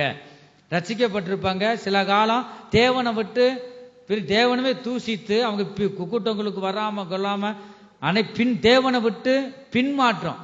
ஆமாமா, நீ சர்ச்சுக்கு போய் என்ன செய்ய போற, வந்துட்டு போவாம உனக்கு மேல நான் போனவேன் தான். அப்படிப்பட்ட ஆளுகிட்ட அவங்க தான் நாய்கள். தேவ ஆலயத்துக்கு வராதபடி தேவனை அசட்டை பண்றவங்க நாய். நீங்க போ நாயே, என்ன ஒன்று சொல்ல, போ பிச்சைக்கார நாயே. நீங்க சொல்லியிருக்கீங்க இல்லையா? நீங்க ஒரு காலத்துல நீங்க சொல்லியிருக்கலாம். அநேகர் நான் போ பிச்சைக்கார நாயே. வேற ஆரையும் சொல்லல, மனுஷரத்தை தான் ஆண்டவர் சொல்றார். நாய்க்கு ஒப்பிட்டு சொல்றார். வந்துட்டு பின்மாற்றத்தில் இருக்கிறவர்கள் தான் நாய்கள். அவங்க அறிக்கை செய்த பாவத்தை அறிக்கை செஞ்சிருப்பாங்க. ஆண்டவர், இந்த பாவத்தை நான் செய்ய மாட்டேன். குடிப்பழக்கமா இருக்கலாம், போயில போடுறதா இருக்கலாம், மற்றபடி பலவித பட்டியல் போடலாம். அத்தனை பாவங்களையும் அவங்களுக்குள்ள இருக்க பாவத்தை அறிக்கை செய்த பாவத்தை மறுபடியும் செய்வார்கள். கக்கினதை மறுபடியும் தின்ற காரியம் அது. நாய், நீங்க அனைவரும் பார்த்துருப்பீங்க, நாய் மட்டனோ ஏதோ சாப்பிட்டாலும் தொண்டை நிறைய தின்னுட்டு என்ன செய்யும், கக்கிறோம். கக்குனதை மறுபடியும் திங்கும். அது அருவருப்பு என்று வேதம் சொல்லுது. அப்ப நாய்களுக்கு எச்சரிக்கையா இருங்கள் என்றால் சுருக்கமா பின்மாற்றத்தில் இருக்கிறவங்க பாவங்கள் அறிக்கை செய்த பாவத்தை மறுபடியும் செய்வாங்க. அவர்களுக்கு நீங்க என்ன செய்யணும், பின்மாற்றத்தில் இருக்கிறவர்களுக்கு எச்சரிக்கையாய் இருக்க வேண்டும் என்று வேதம் சொல்லுகிறது. கர்த்தருக்கு ஸ்தோத்திரம். இரண்டாவது நாம் பார்க்கிறோம், பொல்லாத வேலையாட்களுக்கு நீங்க எச்சரிக்கையாயிருங்கள். இவர்கள் யார் சொல்லுங்க? ஊழியர். அது மட்டும் சிந்தையில இருக்கு பாருங்க. வந்துட்டு மூன்றுமே இந்த பரிசுத்த உபவாச கூட்டத்தில் கூட இந்த கடைசியா அந்த வசனத்தை சொன்னான். இவங்க யார்? மூன்று காரியத்தை பற்றி. பரவாயில்ல, நல்ல நிலத்தில் விதைக்கப்பட்ட நிலமா இருக்காங்க. கர்த்தருக்கு ஸ்தோத்திரம். அப்ப பொல்லாத வேலையாட்கள்னா பொல்லாத ஊழியக்காரர்கள். நல்ல ஒரிஜினல் டாக்டர், டூப்ளிகேட் டாக்டர் பார்த்துருக்கீங்களா இல்லையா? அது மாதிரி நல்ல தண்ணி கெட்ட தண்ணி, வெளிச்சம் இருள் எல்லாம் ரெண்டு இருக்கத்தான் செய்யுது. ஆகவே நல்ல டாக்டரை பார்த்து பாருங்கன்னு சொல்றாங்க. அது மாதிரி இந்த ஊழியத்திலும் கூட ஏமாத்துக்காரன் இருக்கிறான், வஞ்சிக்கிற ஊழியக்காரன், பொல்லாத ஊழியக்காரன். அவர்களுக்கு நம்ம என்ன செய்யணுமா, எச்சரிக்கையா இருக்கணும். ஒரு பொல்லாத ஊழியக்காரன் உங்க வீடை தேடி வரும், சோதனை தேடி வரும். நீங்க வீட்டுக்குள்ள விட்டுறக்கூட, அவங்களுக்கு ஸ்தோத்திரம் கூட போடக்கூடாதுன்னு வேதம் சொல்லுது. பொல்லாத ஊழியக்காரர், உங்களை பச்சிக்கிற ஓநாய்கள் வருவாங்க. அவங்களுக்கு நீங்க எச்சரிக்கையா இருக்க வேண்டும். உபதேசத்தை மாற்றுவாங்க. அதுதான் பொல்லாத ஊழியக்காரன். பணத்தை பற்றியே பேசுவாங்க. சிந்தையே வருமானம் அதுலயே இருக்கு. அதான் பொல்லாத ஊழியக்காரன். உங்களை விசாரிக்க மாட்டாங்க. நீங்க எப்படி இருக்கீங்க, உங்களுக்கு எத்தனை பிள்ளைங்க, நீ என்ன வேலை பார்க்குறீங்க சொல்லிட்டு உங்க தேவைகளை, உங்க சூழ்நிலையை விசாரிக்க மாட்டாங்க. உங்க சூழ்நிலையை விசாரித்து உங்களுக்காக ஜெபிக்கிறவன் தான், பாரப்பட்டு ஜெபிக்கிறவன் தான் உண்மையான ஊழியக்காரன். அது எதுல பார்க்கிறோம் பாருங்க. ஆண்டவர் சொல்றாரு, அவர்களை கனிகளினாலே அவர்களை அறிவீர்கள் என்று நாம் பார்க்கிறோம். கர்த்தருக்கு ஸ்தோத்திரம். லூக்கா சுவிசேஷம் 19வது அதிகாரம் 22வது வசனத்துல பார்க்கிறோம், பொல்லாத ஊழியக்காரனே என்று இயேசு கிறிஸ்து இடத்துல நாம் பார்க்கிறோம். பொல்லாத ஊழியக்காரனே, தேவ சித்தத்தை செய்யாத ஊழியக்காரன் அவன் தான். தேவன் ஒன்று சொல்லியிருப்பார், அவன் சொந்த சுயத்துல ஒரு சம்பாதிப்பதற்கு அந்த ஊழியத்தை பயன்படுத்திக் கொள்வான். தேவ சித்தத்தை செய்யாதவன் அக்கிரமக்காரன். அதான் ஆண்டவர் சொல்றாரு, பொல்லாத ஊழியக்காரனே. அதான் ஆண்டவர் இந்த இடத்துல பார்க்கிறோம். 1 தீமோத்தேயு 6வது அதிகாரம் 5வது வசனத்துல நாம் பார்க்கிறோம். சீக்கிரம் எடுத்து வாசிங்க. 1 தீமோத்தேயு 6வது அதிகாரம் 5வது வசனம்.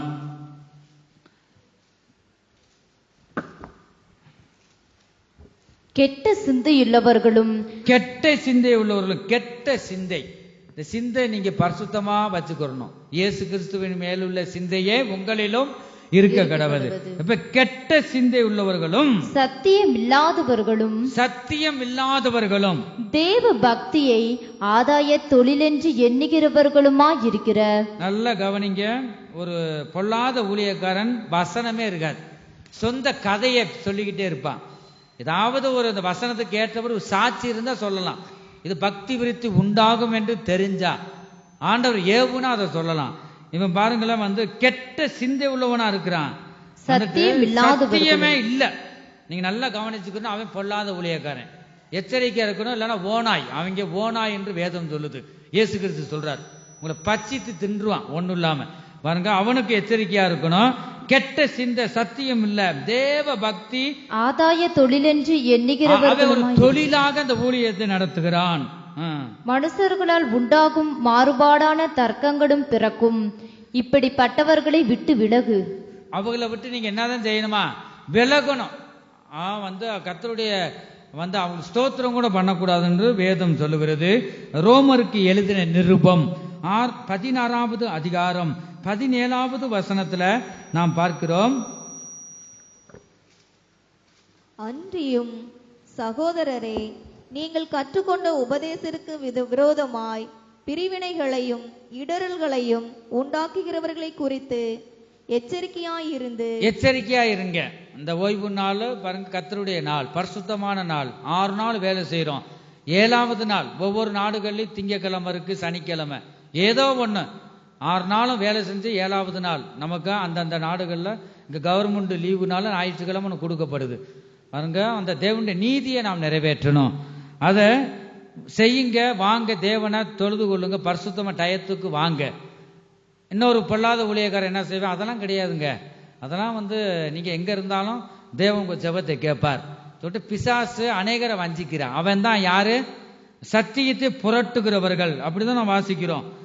வந்து இடர பண்ணுகிறவர்கள், அவங்க தான் வந்து பொல்லாத ஊழியக்காரர். அவங்களுக்கு நீங்க எச்சரிக்கையா இருக்க வேண்டும், அவர்களை விட்டு விலக வேண்டும் என்று வந்து அவர் என்ன சொல்றாரு, உங்களுக்கு புத்தி சொல்லுகிறேன் என்று சொல்லுகிறார். 18வது வசனம், அப்படிப்பட்டவர்கள் நம்முடைய கர்த்தராகிய இயேசு கிறிஸ்துவுக்கு ஊழியம் செய்யாமல், கர்த்தராகிய இயேசு கிறிஸ்துவுக்கு ஊழியம் செய்யாமல், உண்மையாக இந்த இயேசு கிறிஸ்துவுக்கு ஊழியம் செய்யல.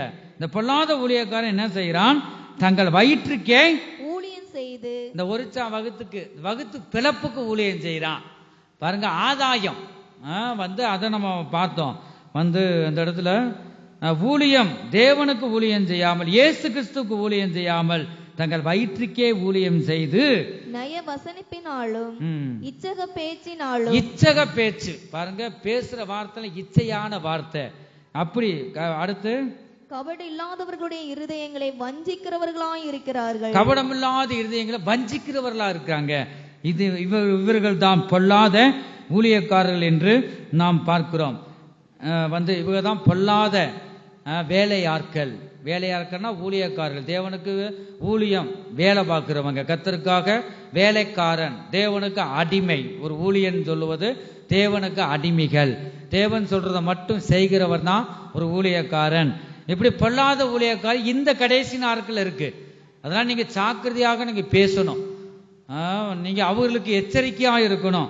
இந்த இடத்துல அதான் பார்க்கிறோம். 3வது என்னதுதான், சுண்ணத்துக்காரருக்கு நீங்க என்ன எச்சரிக்கையா இருக்கணும். யாரு சுண்ணத்துக்காரர் சொல்லுங்க பாப்போம். சூனியம் வைக்கிறவங்க இல்ல, அவங்களும் இல்ல.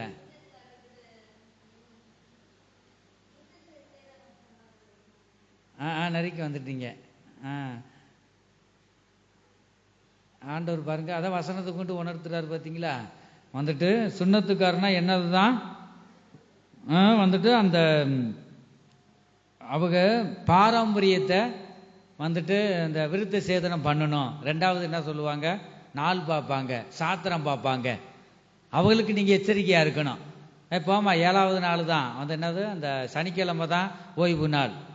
அந்த பாருங்க, இந்த இந்தியாவிலேயே வந்து என்னதுதான் வந்து ஞாயிற்றுக்கிழமை தான் இந்த ஓய்வு நியமிச்சிருக்காரு ஆண்டவர். ஒவ்வொரு நாடுகளுக்கும் ஒவ்வொரு கிழமையை நியமிச்சிருக்காங்க. இவங்க புதுசா சனிக்கிழமை தான். அதை வந்து அவங்க மாற்றுவாங்க, உபதேசத்தை மாற்றுவாங்க. ஆகவே சாத்திரம் பார்ப்பாங்க, நாள் பார்ப்பாங்க.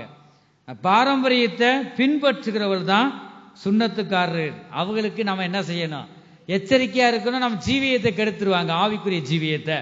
கர்த்தருக்கு ஸ்தோத்திரம். பாரம்பரியத்தை பின்பற்றுகிறவர்கள் தான் விருத்த சேதனம் பண்ண வேண்டும் என்று சொல்லுகிற ஜனங்கள் பழைய பாரம்பரியத்தை பின்பற்றுகிறவர்கள் தான். அவர்களுக்கு நாம் எச்சரிக்கையாக இருக்க வேண்டும் என்று 1 பேதுரு 1வது அதிகாரம் 18வது வசனத்துல நாம் பார்க்கிறோம். உங்கள் முன்னோர்களால்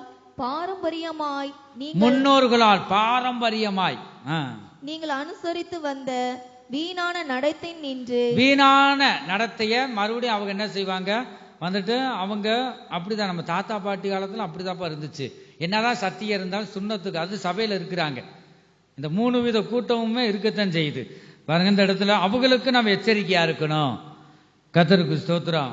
அந்த வசனத்துல தொடர்ந்து வாசிங்க. வீணான நடத்தை நின்று அழிவுள்ள வஸ்துக்களாகிய வெள்ளியினாலும் பொன்னினாலும் மீட்கப்படாமல் போதும். அப்ப இயேசு கிறிஸ்துவின் பரிசுத்தமுள்ள இரத்தத்தால் நாம் மீட்கப்பட்டவர்கள். ஆகவே பாரம்பரியத்தை பின்பற்ற சொல்லுவாங்க.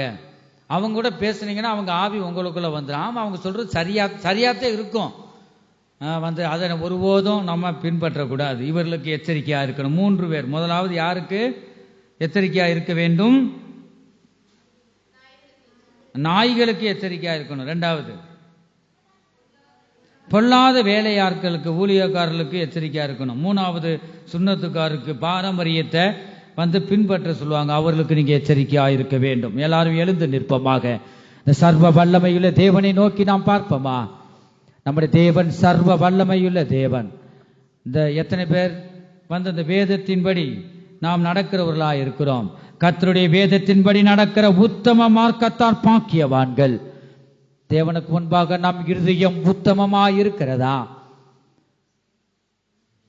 கர்த்தருடைய வேதத்தின்படி நடக்கிற உத்தம மார்க்கத்தாரை நீங்கள் தேவனுடைய வார்த்தைக்கு செவி கொடுங்கள். இந்த கால வேளையிலும் கூட, இந்த வேளையில் அவர் நம்மோடு பேசுகிறார். என் ஜனமே, கர்த்தருடைய வேதத்தின்படி நடக்கிற உத்தம மார்க்கத்தாரை இந்த வேளையிலே மகிழ்ந்து களிகோரே. இப்படிப்பட்ட வார்த்தைகள் எந்த மார்க்கத்திலும் சொல்லப்படவில்லை.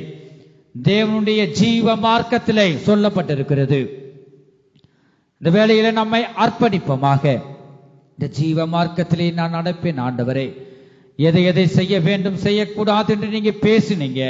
உடைய திருவசனத்துக்கு முன்பாக ஆண்டவரை என்னை அர்ப்பணிக்கிறேன், நீங்க எனக்கு உதவி செய்யுங்க என்று சொல்லுவோம். கண்களை மூடுவோம். கண்களை மூடி நம்மை அர்ப்பணிப்போமாக.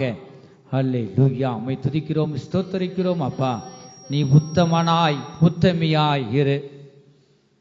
நீ தேவனுக்கு முன்பாக உன் உத்தமத்தை அவர் பார்க்கிறார். நீ ஒருபோதும் உன் உத்தமத்தை நீ இழந்து போக வேண்டாம். நீ கணவனுக்கு முன்பாக உத்தமமாயிரு. உன் சூழ்நிலையை மாற்றுவார். தேவனுக்கு முன்பாக உத்தமமாயிரு. அவர் உன்னை ஆசீர்வதிப்பார். உத்தம இருதயம் உனக்கு இருக்கிறதா? இந்த வேளையில நம்மை நாமே ஆராய்ந்து பார்ப்போமாக. கர்த்தருடைய வேதத்தின்படி நடக்கிற உத்தம மார்க்கத்தார் பாக்கியவான்கள். நீ கர்த்தரால் ஆசீர்வதிக்கப்பட்டவனாய் மகிழ்ச்சி உள்ளவனாய் காணப்படுவதற்கு நான் தேவனுடைய உத்தமமான மார்க்கத்திலே நடக்க உன்னை அர்ப்பணிப்பாயா?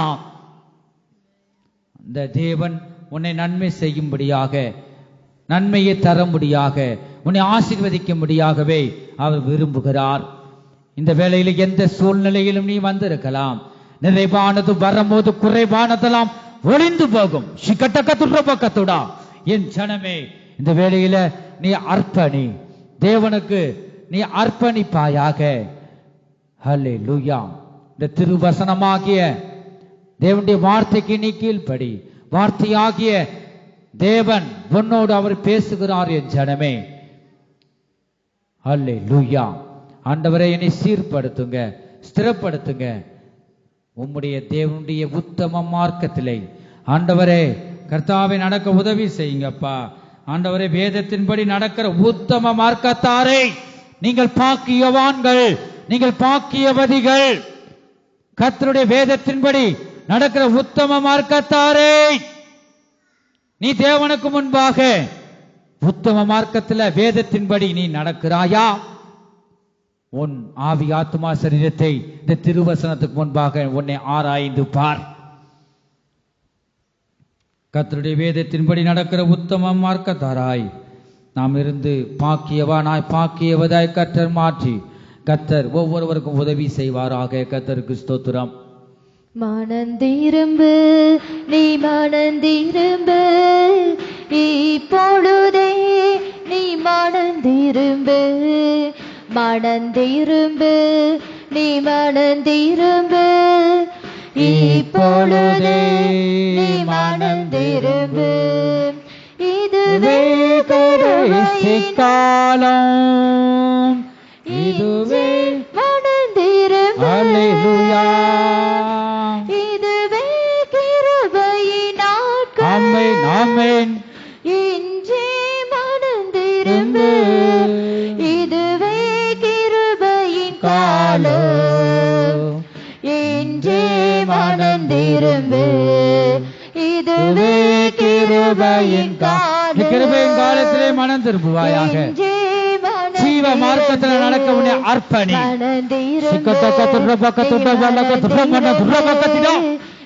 ஓ மகிமை மனந்திரும்பு நீ மனந்திரும்பு இப்பொழுதே நீ மனந்திரும்பு. ஹல்லேலூயா ஹல்லேலூயா ஆமென். ஸ்தோத்திரம் ஸ்தோத்திரம் ஸ்தோத்திரம் அப்பா. ஆண்டவரே அர்ப்பணிக்கிற ஒவ்வொருவரையும் நீங்க ஆசீர்வதிங்க. உம்முடைய நன்மையும் கிருபையும் கர்த்தாவே நன்மையினாலும் கிருபையினாலும் நிரப்புங்க.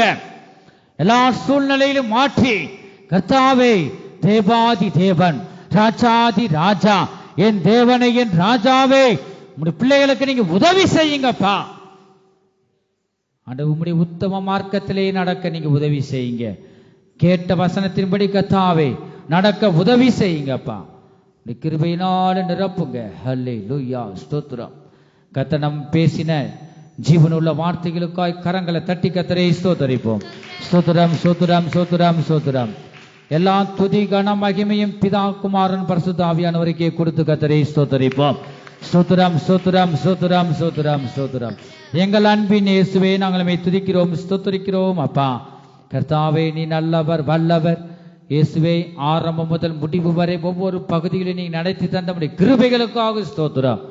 கர்த்தாவே உம்முடைய வார்த்தையின் மூலமா நீ எங்களோடு பேசினீங்களே ஆண்டவரே. கர்த்தருடைய வேதத்தின்படி நடக்கிற உத்தம மார்க்கத்தார் பாக்கியவான்கள் என்று நீங்க பேசினீங்க ஆண்டவரே. ஸ்தோத்திரம். தேவனுடைய மார்க்கம் இதுவே என்று எங்களுக்கு சொல்லி தந்தீங்க ஆண்டவர். இதில் நடக்க வேண்டும் ஆண்டவரே, அதுல நடக்க கூடாது என்று தெளிவாக நீ எங்களோடு பேசினீங்க ஆண்டவரே. கர்த்தர் நாங்கள் கேட்ட உடைய வார்த்தைக்கு உடைய வசனத்துக்கு நாங்கள் கீழ்ப்படிந்து ஆண்டவர் ஜீவ மார்க்கத்திலே ஆண்டவரே கர்த்தாவே நடக்க ஒவ்வொருவருக்கும் நீங்க உதவி செய்தபடியால் ஸ்தோத்திரம்.